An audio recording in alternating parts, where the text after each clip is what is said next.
Você já parou para pensar no tamanho da paixão do brasileiro por animais de estimação? O Brasil é o terceiro maior mercado pet do mundo e esse setor não para de crescer. O que antes era só ração, banho e tosa, agora virou um verdadeiro ecossistema de produtos e serviços. Eu sou Daniel Sakamoto e hoje vamos falar sobre esse universo que faturou mais de 75 bilhões de reais aqui no Brasil em 2024 e também vamos falar bastante sobre os desafios atuais do varejo. Gostou do tema? Então se prepare, porque o episódio já vai começar. Varejo SA Podcast, episódio 202. Os desafios de empreender no Brasil.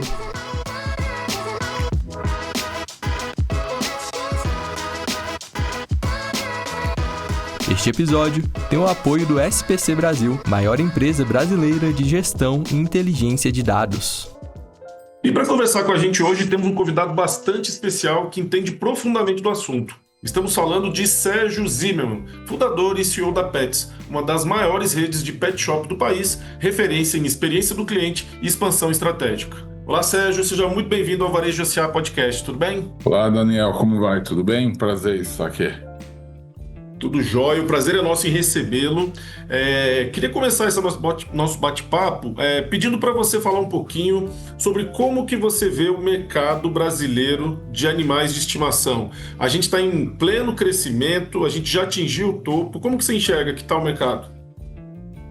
O mercado pet, Daniel, ele vem, pelo menos desde da virada do século, aí mostrando sinais muito fortes e consistentes de crescimento.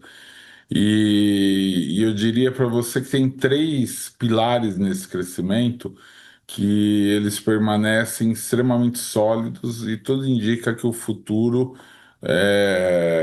manterá esses pilares como base de crescimento ainda por muitos anos.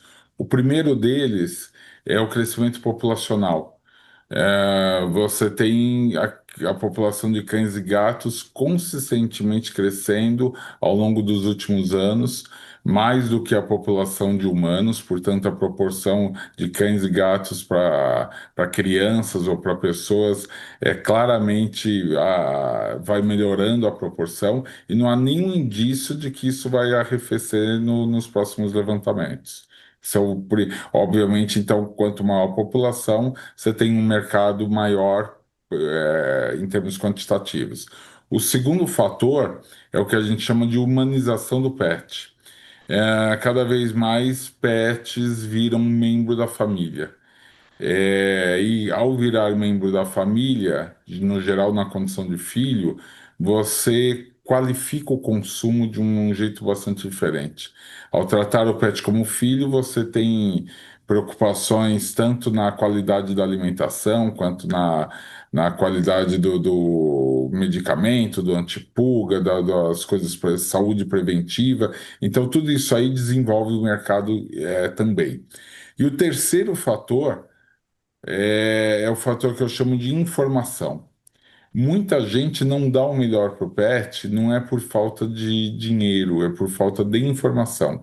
Então, por exemplo, uma pessoa que está acostumada a comprar a ração do seu pet no supermercado, ela compra aquela marca que está na televisão e que no supermercado é a melhor marca disponível. E ela tem então a sensação que ela está dando o melhor que ela poderia dar para o seu pet. Mas quando ela vai numa loja especializada, ela descobre que aquela marca do supermercado, que até então era a melhor referência que ela tinha, na casa especializada, essa mesma marca é a base, é a marca básica de alimentação. É daí para cima, as demais marcas. E aí ela vê um universo de marcas, que a gente chama de marcas super premium, que são marcas que aumentam a expectativa de vida e melhoram a qualidade de vida.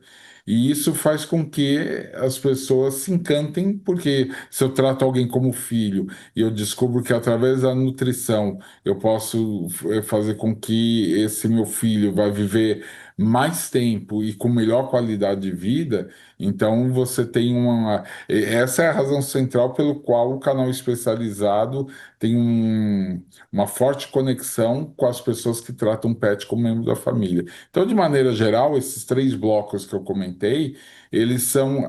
Eles explicam o crescimento até hoje e provavelmente explicarão o crescimento futuro desse mercado. E fica bem fácil de entender, né? Você colocou aí três pilares que explicam bem esse processo de crescimento do mercado. A Pets ela surgiu no início dos anos 2000.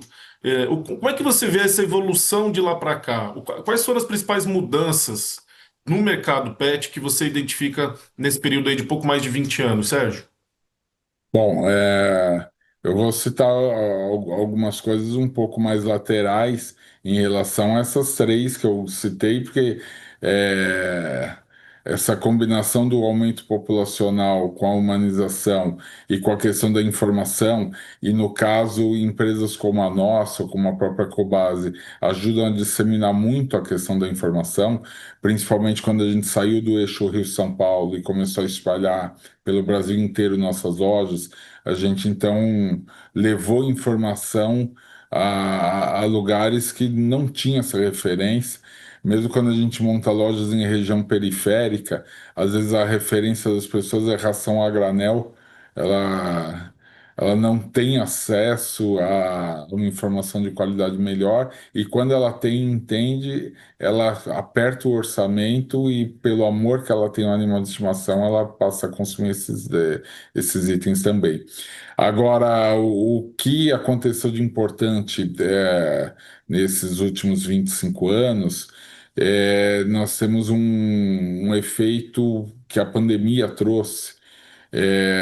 A pandemia foi uma crise muito assimétrica, no mundo, porque levou alguns setores para o chão, absolutamente para a lona, mas levou alguns poucos setores para o céu, no sentido de crescer demais. Por conta da pandemia. E o setor pet foi um desses setores que foram beneficiados pela pandemia no sentido de crescimento. Não só no Brasil, no mundo inteiro isso aconteceu. Por quê? Porque as pessoas ficaram mais em casa, ficando mais em casa, elas passaram a interagir mais com o pet, interagindo mais, elas começaram a comprar mais. Muitas pessoas que já tinham um pet aproveitaram para adotar ou comprar mais um, e quem não tinha pet, especialmente pelas características da pandemia que estava matando muita gente, ela foi um momento de reflexão sobre valores na vida, e às vezes aquele filho que pedia tanto tempo um pet. Foi a hora do pai, da mãe olhar e falar, pô, será que faz sentido a gente estar negando? A vida é frágil, no instante a gente, né, não tem continuidade à vida. E aí isso impulsionou muito as pessoas a, nesse momento, adotar ou comprar um pet. Então, volto a dizer, não só no Brasil, em muitos mercados mundiais acontece esse fenômeno no mercado pet. E aí, junto com esse fenômeno do hábito do consumidor, veio a questão da forma de comprar. Até 2019, era muito incipiente ainda consumidores desse segmento que compravam as coisas por online, né? Aplicativo ou entrando na internet para fazer a compra num site. Só que, veja só, eu vou citar os dados da Pets aqui. A Pets em 2019, portanto, um ano antes da pandemia, tinha só 7% das vendas baseadas em vendas digitais. Na pandemia, já em março de 2020, durante toda a pandemia, esse número saltou para 25%. Foi de 7 para 25 muito rápido. E a gente esperava que depois da pandemia iria não voltar para o 7, mas voltar para um número intermediário, talvez 18, 20, alguma coisa assim. Só que, curiosamente, aconteceu o inverso. depois da pandemia, continuou crescendo o digital e hoje o digital significa mais de 40%. Todos os trimestres aí a gente indica entre 40% e 45% das nossas vendas totais vem de gente comprando pelo aplicativo ou pelo site da empresa. Então, o que traz uma novidade no canal que o cliente está fazendo suas compras. Isso que você está falando aí reflete muito esse novo consumidor que a gente tem e as novas características das relações de consumo, né? Onde comodidade, praticidade, conveniência são valores cada vez mais reconhecidos aí pelos consumidores como aqueles que eles estão buscando.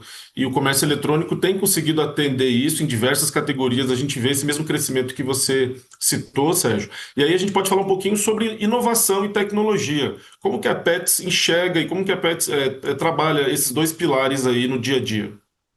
Se você me permitir, só complementando a resposta anterior, é, eu falei a parte de produtos, mas nesses 25 anos também há umas evoluções interessantes. Por exemplo, a parte de banho e tosa, até a pandemia, praticamente era 100% presencial. As pessoas faziam um banho e tosa levando até uma loja ou deixando que a loja buscasse nas suas casas o pet para ir até o local, tomar o banho e depois essa pet devolveria o pet para casa. Mas a pandemia trouxe uma novidade, que foi o banho a domicílio.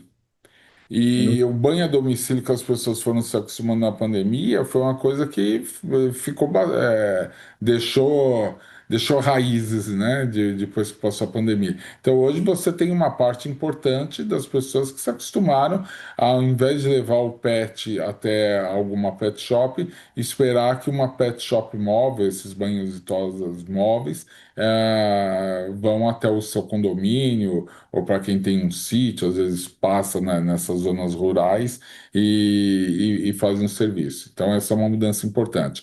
E na área veterinária, o que a gente vê de evolução nos últimos 25 anos é uma coisa muito parecida que aconteceu com a medicina humana nos anos 70.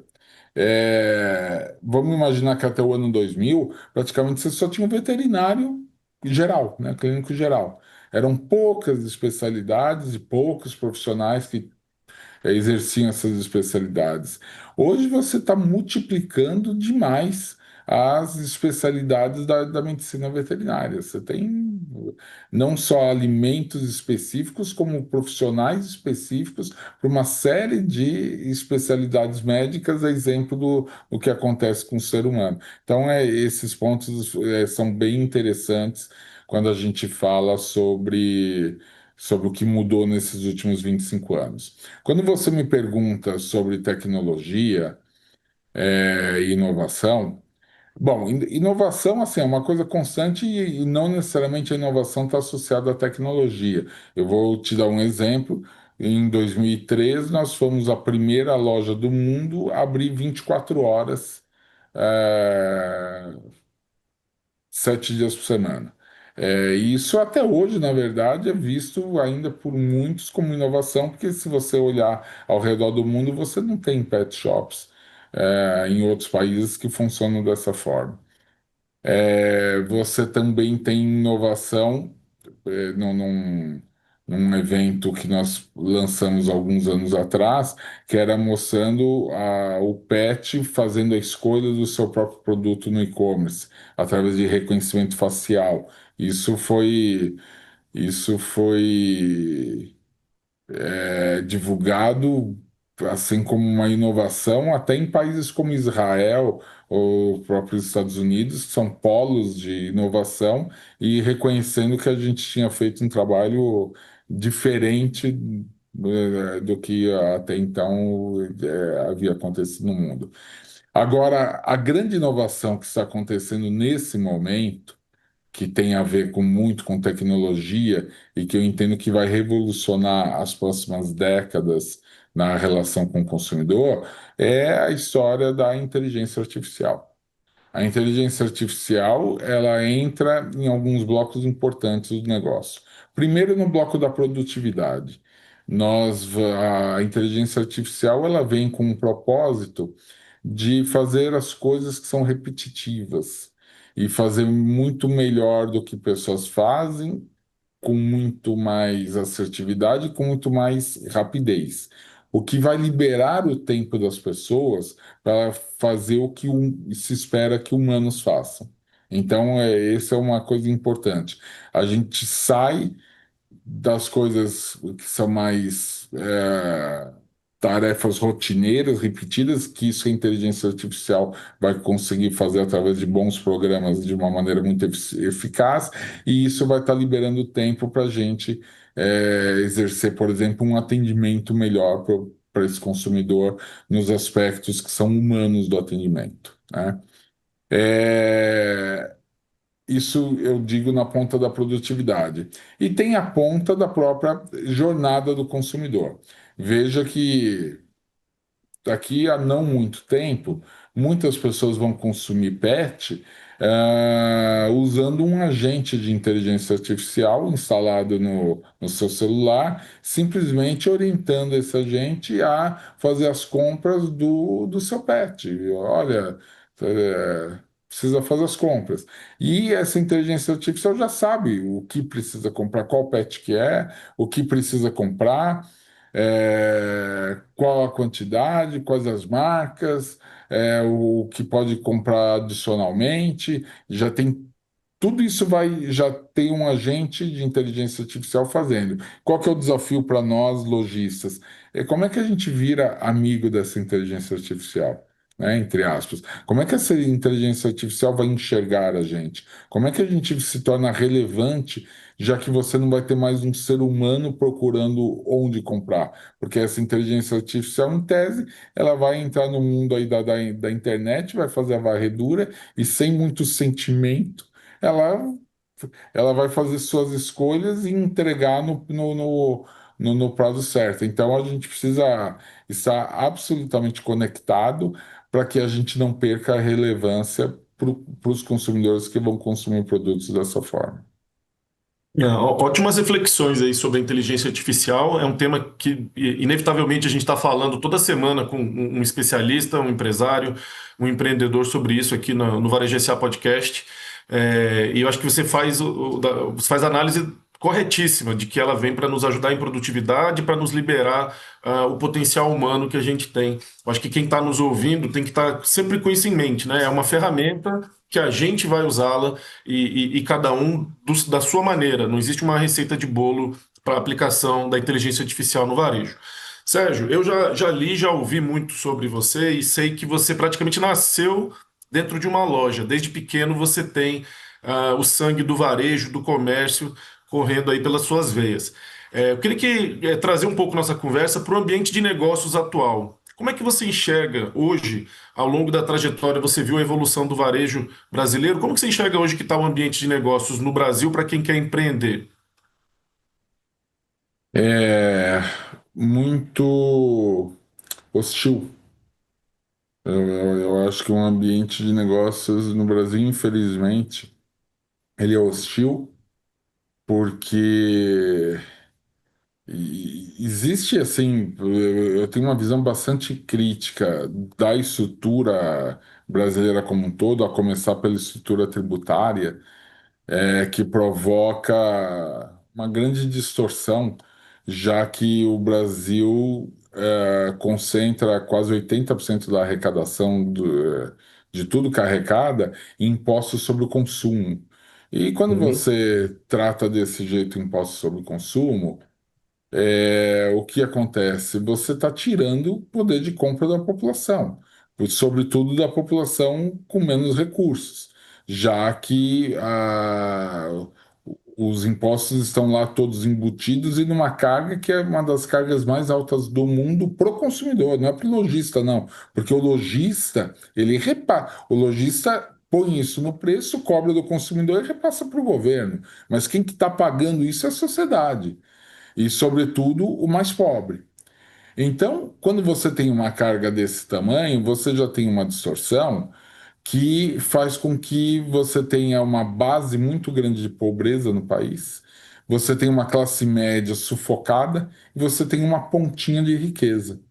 E isso para o varejo, eu não estou dizendo para o varejo pet, eu estou dizendo para qualquer varejo, é um veneno, porque varejo ele precisa de pirâmides mais no estilo dos Estados Unidos, que é em forma de losango, onde você tem uma classe média gorda, uma ponta de riqueza e uma base lá de pobreza, mas você tem fundamentalmente uma classe média pujante.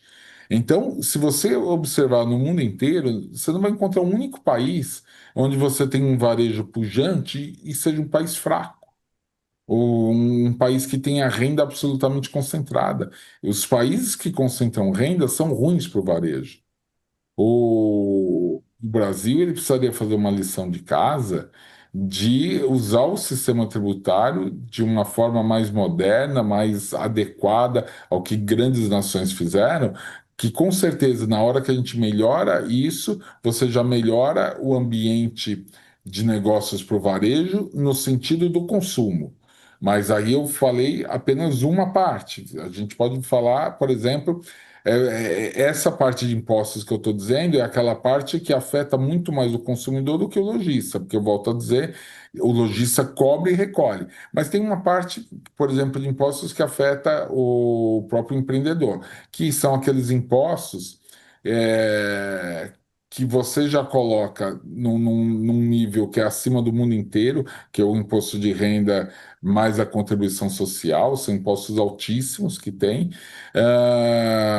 Equivocadamente você não tributa o dividendo, porque já tem um imposto muito alto na empresa, e aí você, qual o estímulo que você tem para reinvestir no negócio? Nenhum, porque quando você ganha o seu dinheiro, você distribui para os sócios, e esse sócio comprar um barco ou comprar um sítio, é a mesma coisa que você reinvestir montando uma loja a mais, ampliando o Parque Fabril, ou seja, não existe estímulo para o reinvestimento sob o aspecto do imposto, já que o imposto já está cobrado lá da empresa.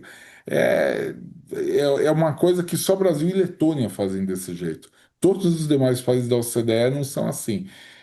E aí você tem a burocracia, o manicômio tributário, né, as inúmeras regras tributárias. A gente que opera no Brasil inteiro assim, já é manicômio para quem trabalha, tem uma loja só e trabalha no estado. Mas a gente que trabalha em 24 unidades federativas, é inacreditável o quanto é hostil o negócio. Imagina o seguinte: existe uma coisa que chama substituição tributária, que é você pagar o imposto antecipadamente da venda. Como o nosso centro de distribuição é em São Paulo, então a gente compra uma mercadoria, paga o imposto para o estado de São Paulo antecipadamente de tudo de toda a cadeia, a gente já paga antecipado. Aí você transfere para qualquer outro estado do Brasil. Ele não quer saber que você já pagou o imposto todinho para São Paulo. Ele quer que você pague o imposto para aquele estado quando você transfere. Então você tem que fazer o quê? Recolher de novo todo o imposto para aquele outro estado e pedir ressarcimento para o governo de São Paulo, dizendo: olha, eu paguei todo o imposto de São Paulo, mas eu não comercializei em São Paulo. Eu transferi para outro estado. Então eu quero o meu dinheiro de volta que eu paguei aqui. Esse dinheiro de volta, para você ter uma ideia, Daniel, ele demora, na média, 1 ano e meio para voltar. Com qual correção? Com zero correção. Então, assim, não, imaginar que isso não seja um ambiente hostil, aí vamos falar da indústria de reclamações trabalhistas. Houve uma reforma no governo Temer que foi um avanço importante, principalmente quando o senador Rogério Marinho, à época relator da reforma trabalhista, ele colocou uma coisa que foi uma grande conquista civilizatória até, que foi o seguinte: olha, o trabalhador pode pedir o que ele quiser, mas se ele fizer pedidos indevidos, existe uma multa que ele paga e que é compensada do que ele pediu certo.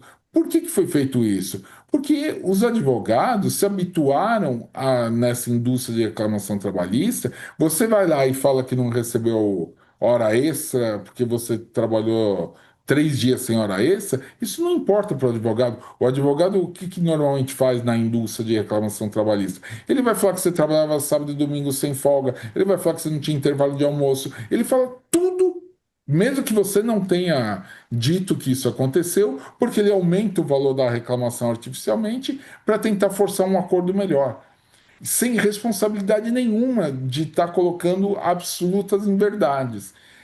Isso, quando foi corrigido na reforma trabalhista, fez com que o ambiente de negócios, sob essa perspectiva da reclamação, tivesse tido uma melhora significativa. O STF, recentemente, cancelou esse tipo de correção que teve. E aí, o que a gente já sente hoje é que voltou tudo que era antes. Começou de novo a indústria de reclamação trabalhista, com reclamações fantasiosas. Qualquer pessoa que trabalha 3 meses já está pedindo R$ 200 mil, R$ 300 mil, baseado em nada, e sobrecarregando os tribunais, etc, etc. E aí você tem a lentidão da justiça nos processos cíveis, você tem a burocracia das licenças para funcionar um estabelecimento, você tem normas que regulam o pé direito, que regulam a altura da torneira, que regulam... Tudo para quê? Para que o fiscal, quando quer, ele ache problema para incomodar você. Então, dizer que isso não seja um ambiente hostil é não entender o que é o ambiente, porque realmente você precisa ter muita casca, muita resiliência para empreender no Brasil. Por outro lado, paradoxalmente, e sendo justo com o país que eu vivo e que eu amo, isso provoca uma vantagem. Olha que interessante que eu vou dizer aqui. Esse inferno que é empreender no sentido do manicômio tributário, da indústria de reclamação trabalhista, da burocracia das licenças, etc, etc, o que ela provoca? Uma diminuição da concorrência. Uhum. Quantas empresas internacionais fogem do Brasil por conta de tudo isso? Então aqui a gente está menos exposto a uma mega concorrência internacional. Coisa que nos Estados Unidos, que tem um ambiente muito mais, um ambiente não hostil ao empreendedor, mas vai tentar empreender lá. Talvez você tenha mais dificuldade de empreender lá do que aqui.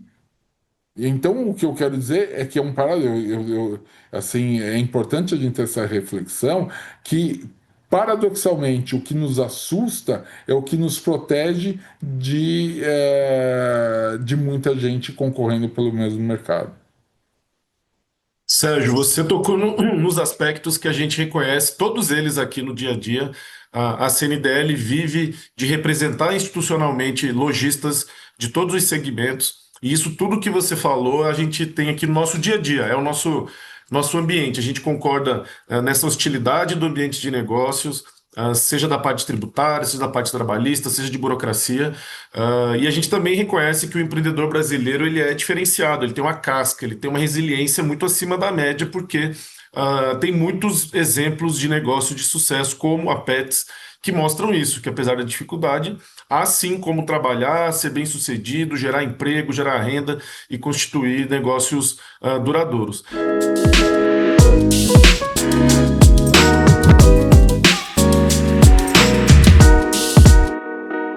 Na sua visão, qual que é o melhor caminho para que a gente melhore esse ambiente de negócios? Eu já adianto aqui que a gente sabe também que você participa ali do conselho do IDV, que é um grupo que procura ajudar. Você acha que por meio de grupos empresariais e interlocução com o poder público é o melhor caminho, ou você enxerga de uma outra maneira?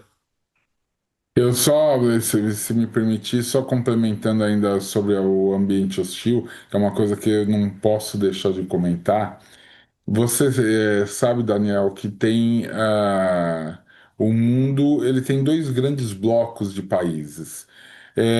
Um bloco são países liberais que tratam a questão de impostos ah, da mesma forma para quem está do lado de dentro do país e para quem está do lado de fora. Porque qual que é a lógica desses países? Eles entendem que você não pode colocar nenhuma proteção para o varejo, para a indústria local, porque isso leva à ineficiência e, sobretudo, prejudica o cidadão. Então, a regra do imposto é a mesma para você estando do lado de dentro ou do lado de fora, e que vença o melhor.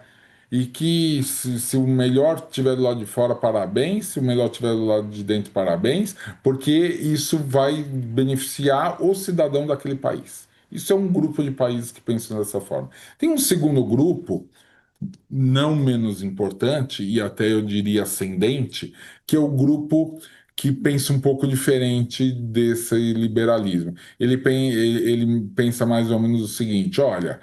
Tem governo que está subsidiando as coisas, a China está querendo dominar o mundo, tem subsídio para as empresas que estão lá na China. Eu acho que a empresa que vende, que produz fora, não está gerando emprego aqui dentro, não está gerando imposto aqui dentro. Então, quando essa empresa quiser vender para um consumidor meu aqui, eu vou colocar uma barreira entrante que é para compensar o fato de ela não estar aqui dentro.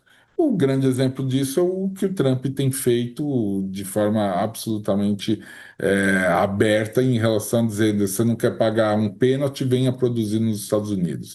Mas tem muitos outros países que também colocando proteções tarifárias. E aí tem um terceiro bloco, e esse terceiro bloco se chama Brasil, no aspecto do cross-border. O que que o Brasil fez que é inexplicável, é absolutamente inexplicável, que é a tal famosa taxa da blusinha, né? É, ele colocou uma regra que é mais ou menos o seguinte: olha, se você produzir fora e vender a partir de uma plataforma que seja fora do Brasil, você pode vender para o meu consumidor pela metade dos impostos. Pela metade hoje, porque antes era com zero imposto. Depois de muita batalha, pela metade dos impostos. Mas se você produzir dentro do país, se você gerar empregos dentro do país, você aí vai pagar imposto em dobro. É inexplicável um governo fazer isso contra a sua classe empresarial. Porque vejamos o seguinte: eu já vi o presidente Lula colocando o seguinte: não, pô, coitado, é a blusinha da classe D e E, é a bugiganga, para que taxar isso? Pô, deixa eles terem acesso ao consumo. Eu concordo com isso. Eu estou super de acordo que a classe D e E, a classe C, tem que comprar blusinha, bugiganga sem pagar imposto nenhum. Tá perfeito. Só que, primeiro, vamos definir o que é bugiganga. Então, quais itens são classificados como bugiganga? Esse, aquele. O que que é blusinha? Quais são itens que vão virar blusinha? Esse, aquele. Beleza. Então, esses itens não têm imposto. Seja produzido fora do Brasil, seja produzido dentro do Brasil. O que é inexplicável é isso que eu estou dizendo.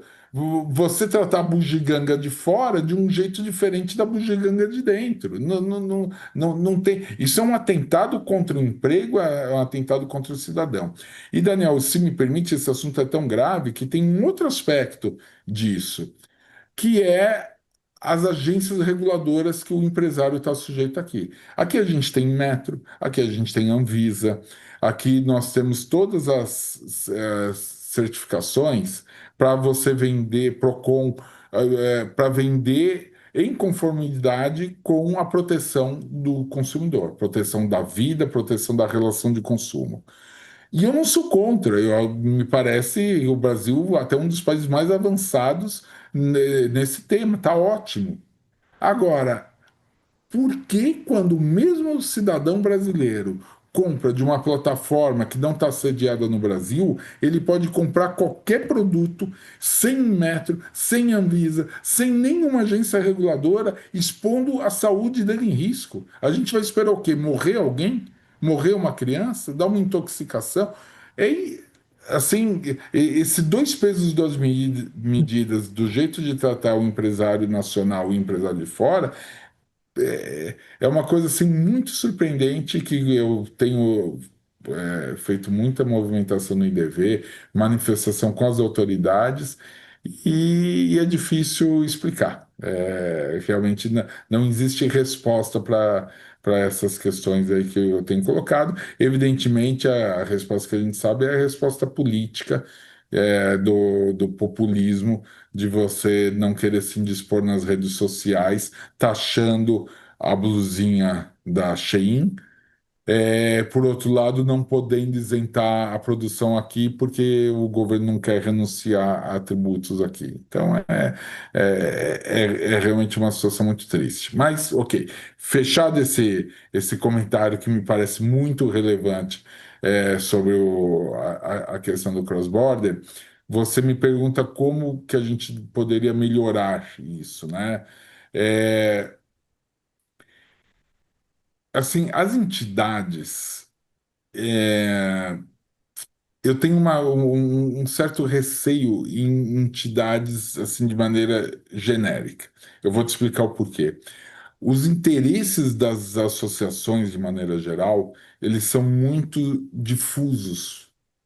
Então, você tem por exemplo, uma associação qualquer, uma associação de supermercados, uma associação generalista de pet shops, uma associação de comércio de roupas. Você tem um bloco geralmente pequeno de empresas formais, grandes, que estão pagando lá todos os impostos, e que tem uma pegada de dizer, olha, tem que ter combate à sonegação, tem que ter combate à pirataria, tem que ter combate à falsificação, etc, etc. E na mesma associação, você vai ter, às vezes, um número muito maior de empresas que entendem que o jeito delas se posicionarem no mercado é na informalidade, porque não dá para pagar todos os impostos. E, portanto, elas têm zero interesse no combate à sonegação, zero interesse no endurecimento da lei, etc. Eles, muito pelo contrário, deixa como está que está bom. E isso é a mesma associação que tem que representar o interesse desses Uhum. dois. Aí o que que a associação, normalmente o que eu vejo de qualquer associação faz, ela ouve de um lado, ela ouve de outro, ela acaba perdendo força de, de todo mundo te estar remando para a mesma direção. Nesse sentido, o IDV tem uma vantagem. O IDV, para ser associado do IDV, você precisa ter balanço auditado. É a única regra para ser associado do IDV. Só que isso já é uma regra que faz com que as empresas que ali estão, que são de setores diferentes, tenham uma coisa absolutamente em comum: são empresas 100% formais. E essa formalidade é que permite que a gente vá para o Ministério da Fazenda, para a Receita Federal, para o presidente da República, para o presidente da Câmara do Senado e possa falar com tranquilidade as coisas que são corretas sobre o aspecto de estruturar o país, né? De como que a gente poderia melhorar. Infelizmente, a gente vê que na questão, apesar da gente ter esse discurso melhor, o varejo ele ainda tem muita pouca representação nos órgãos políticos, na Câmara, no Senado. Você tem setores muito mais organizados. Setor agro, para ser um exemplo, o setor bancário, a indústria automobilística. Então, o Brasil, ao invés de ter uma coisa que seja mais geral, se vive muito por pressão de setores. E os setores menos organizados, com menos força, pagam a conta toda. Se veja o que aconteceu na reforma tributária, a conta que vai vir para o varejo e para os serviços, em favor da indústria que se organizou. Essa é uma reforma tributária da indústria que foi na reforma fortemente desonerada, só que sendo jogado uma carga para um setor que é extremamente competitivo, e todo setor que é muito competitivo, quando o imposto fica alto, o que que acontece como consequência natural? Sonegação. Isso é a regra. Então, veja que você pega o setor de telecomunicações, que, óbvio, 100% é formal no setor de telecomunicações e tem uma capacidade de repasse de imposto muito grande, você desonera na reforma tributária o setor de telecomunicações para imaginar que a cabeleireira, a manicure, os profissionais liberais vão compensar isso, pagando mais imposto. Assim, ou você para de cobrar o imposto da Ambev na fonte e fala que agora é o boteco que vai recolher o imposto. Gente, é um pouco assustador imaginar que esses mecanismos vão acontecer com naturalidade. O governo, eu já vi isso sendo anunciado, que está sendo anunciado o fim da sonegação. Por que que eles estão anunciando o fim da sonegação? Porque tudo vai ser automático, a hora que você passar um Pix, a hora que você fizer uma transação eletrônica, a parte do governo já vai automático, a parte dos impostos, etc, etc.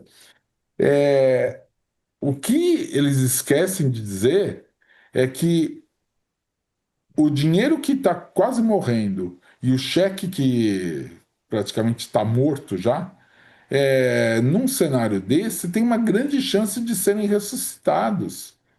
Porque aí o que você vai fazer? Ah, entendi. Toda transação eletrônica, 25% já vai para o governo. Ok. O que que o comércio, a ponta lá vai começar a fazer? Olha, consumidor, você não quer fazer o seguinte? Paga em dinheiro ou paga com cheque, eu te dou 10% de desconto. E aí esse cheque ele não vai depositar na conta dele, ele vai pagar o fornecedor dele. Como a gente, isso foi feito quando teve a CPMF de 0,38%. A CPMF era Exatamente. 0,38%. Tinha bolos de cheque porque as pessoas não queriam que descontasse 0,38%. Imagina o boteco, aquele pequeno estabelecimento comercial, sabendo que quando tem uma transação por cartão, por Pix, vai ter automaticamente 25% para a conta do governo. E eu me assusto, porque uma vez eu perguntei exatamente isso que eu estou dizendo para um deputado que no palco decretou o fim da sonegação. Quando eu fiz essa pergunta para ele, a resposta dele me deixou mais preocupado ainda.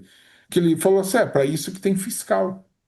Os fiscais vão resolver isso. Aí que você vê que, assim, me parece que isso aí foi feito muito mais no ambiente acadêmico, no ambiente da teoria, no ambiente de que, cheque não existe mais, dinheiro é muito pouco, todo mundo agora usa Pix, Só que as pessoas esquecem de dizer que todo mundo usa Pix e cartão, porque não faz diferença para o consumidor pagar com Pix, cartão, dinheiro ou cheque. E dinheiro e cheque é antiprático. Então eu uso Pix ou cartão. A hora que o comércio vai começar a estimular outras formas dando desconto, todo mundo quer pagar menos.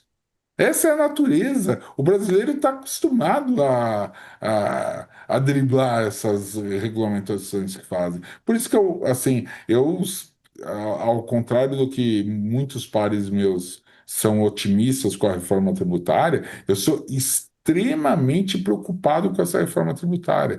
Porque se ela de fato levar ao aumento da sonegação, o que que o governo normalmente faz? Ao invés de ele combater a sonegação, ele aumenta o imposto de quem não sonega. Ele vai E aí, compensar. e aí cada vez a carga de quem paga vai ficando mais insuportável. Então, eu acho que a gente tem um futuro desafiador pela frente. Ótimas considerações. A gente também fica preocupado com vários desses aspectos e realmente falta muitas vezes no ambiente público, no ambiente político, um pouco de noção da realidade, da vida real mesmo, de entender que Uhum. na prática o consumidor e o lojista eles vão fazer de tudo para driblar mais imposto, mais taxas e certamente o impacto pode ser muito por esse caminho que você apontou, Sérgio. Bom, já estamos encaminhando aqui para a parte final da nossa conversa, mas eu queria pedir para você, é, baseado nessa experiência longa de sucesso na Pets e de outras experiências e visões que você tem, qual é o recado que você pode dar para o empreendedor que está nos ouvindo, para que ele não desanime diante desse ambiente tão hostil, para que ele não fique receoso e deixe de acreditar no potencial do seu negócio, do seu empreendimento, e ele consiga fazer como você, que enxerga as dificuldades e mesmo assim consegue trabalhar, ter bons resultados, crescer, inovar, se adaptar às mudanças do mercado. Acho importante a gente finalizar com uma mensagem positiva, baseada aí no seu histórico de sucesso, Sérgio.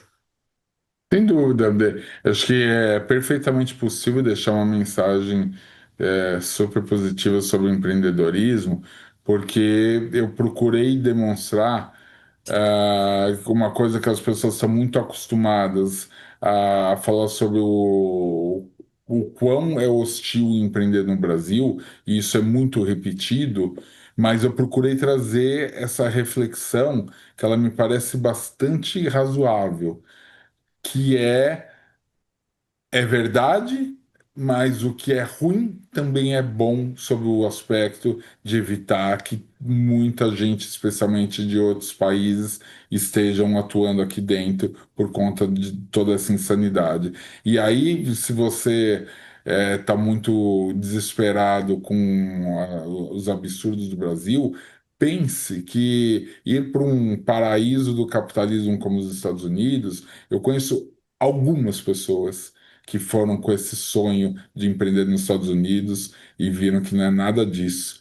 Porque, de fato, o ambiente é muito propício, mas a concorrência é tão gigante, é tão complexo você conseguir é, desenvolver lá, que no final do dia só muda o tipo de resiliência que você precisa ter. Lá você não precisa se preocupar com o ambiente de negócios, mas você tem uma preocupação gigante em tentar fazer alguma coisa diferente da concorrência, em liderar custos, em liderar diferenças competitivas. Aqui você tem menos esse fator, mas também tem, precisa ter um pouco desse fator, e só que você aí tem que ter uma resiliência e uma maturidade muito grande para lidar com tudo isso, porque vale a pena. Acho que esse é o grande ponto. Você só perde quando você desiste. Então, mesmo que você esteja enfrentando nesse momento aqueles períodos que não são fáceis e que eu já passei por vários deles, procure focar no aprendizado que esses momentos geram. Porque, mesmo diante de alguma adversidade que a gente tenha, de algum revés que a gente tenha, se a gente focar no aprendizado, a gente extrai alguma coisa de bom daquilo e continua tentando e vai tentando até uma hora que o negócio é, pega, né? Eu vejo claramente vários negócios que eu observei no mercado. É, o empreendedor vai, insiste, tenta, mas tenta de novo, vai daqui, vai dali, vai daqui, vai dali, e uma hora o negócio pega, e depois que pega, aí, assim, eu diria para você assim que é muito mais fácil. Hoje a gente tem 260 lojas. É, foi muito mais fácil abrir as últimas 160 lojas do que ter aberto as 10 primeiras, né? Então, acho que é isso que o empreendedor precisa ter em vista, que tem como se estivesse no mar, tem aquela arrebentação que você tem que passar, depois o mar ficar um pouco mais calmo. Mas Muito bem, bela mensagem. o início tem muita onda mesmo e precisa tá firme. Se cair, levanta. Exatamente, essa resiliência aí é o que a gente sempre enaltece, a importância dela. Não é fácil empreender no Brasil e os empreendedores são realmente verdadeiros heróis aí e fazem movimentar uma parte importante da economia brasileira. Para finalizar, Sérgio, você já tem sido aí nomeado e eleito várias vezes como um dos principais CEOs do país, admirado, reconhecido. Queria saber em quem que você se inspira em termos de liderança, gestão, quem para você é uma referência boa e que te ajuda a ser uma referência de tantas outras pessoas também. É, até para não ser indelicado com ninguém, mas é porque é uma característica minha mesmo, eu sou pouquíssimo ligado a pessoas. E eu sou muitíssimo ligado a ideias. Então, eu sou fruto de N pessoas maravilhosas que cruzaram meu caminho, seja presencialmente, seja através da leitura de um livro, seja ouvindo um podcast, seja vendo um vídeo no YouTube, eu me prendo às ideias. E ideias assim, você tem ideias muito boas de pessoas muito interessantes. E eu, assim, só citando, e aqui eu vou citar, em vez de citar uma pessoa, vou citar um livro, mas que ele fala muito sobre o aspecto de liderança e que, embora eu já de alguma maneira praticasse isso, isso me deixou muito mais claro a visão da liderança servidora, através do livro Monge Executivo. Aquela visão do que um líder James Hunt. exatamente, um líder quando está lá, ele não está lá para ser servido pela equipe, ele está lá para servir a equipe. Então, quando você conquista um cargo de gerência, uma diretoria, uma presidência, seria a primeira consciência, se você quer ser um bom líder, é que você se preocupe com a sua equipe, em desenvolver a sua equipe, e não achar que a sua equipe está lá para fazer as coisas para você.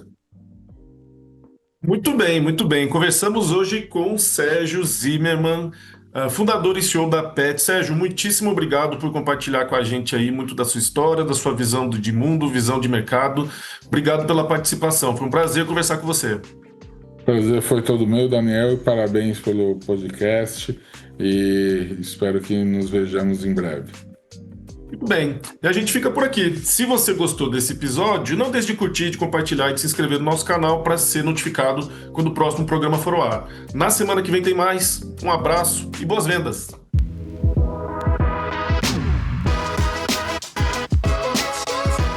Este foi o Varejo SA Podcast. Se gostou, você também pode escutar os episódios anteriores no seu tocador de podcast preferido. Para conferir este e outros conteúdos de interesse do setor, acesse varejosa.org.br. E lembre-se de seguir a gente nas redes sociais. O nosso arroba é o Sistema CNDL e varejo.sa. Já no YouTube, procure por CNDL Brasil e Portal Varejo SA para nos encontrar.